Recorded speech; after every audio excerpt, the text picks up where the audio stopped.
ఊపిరితిత్తుల్ని ఆరోగ్యంగా ఉంచుకోవడానికి what are the top 5 things to do and మనం ఏ 5 అంశాలని చేయకూడదు? నో స్మోకింగ్ ఫస్ట్ అడ్వైజ్ అండి, especially for any age group. ఇదేమి యంగ్స్టర్స్కే కాదు. యంగ్స్టర్స్ ఏంటంటే అది ఒక ఫ్యాషన్ లాగా తీసేసుకుంటారు, అది ఒక అలవాటు అయిపోతుంది. స్ట్రెస్ అనేది ఎవరికైనా ఉంటుంది. ఇప్పుడు నాకు స్ట్రెస్ ఉంది, స్మోకింగ్ చేస్తే తగ్గుతుంది అనేది ఏం లేదు కదా, అది ఉంటూనే ఉంటుంది.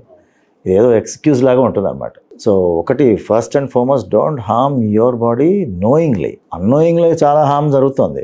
అది ఎలా ప్రివెంట్ చేసుకోవాలంటే కొద్దిగా మాస్కులు పెట్టుకోవడం, బయటకు వెళ్ళినప్పుడు కొద్దిగా ఈట్ హెల్దీ, సాచురేటెడ్ ఫ్యాట్స్, ఈ అన్ప్రాసెస్డ్ ఫుడ్స్ ఇవి అవాయిడ్ చేయండి మ్యాక్సిమం.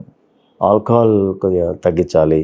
ప్లస్ బయట పొల్యూషన్ కొద్దిగా అవాయిడ్ చేయగలిగితే then it's a good thing. And then vaccinations important. And healthy food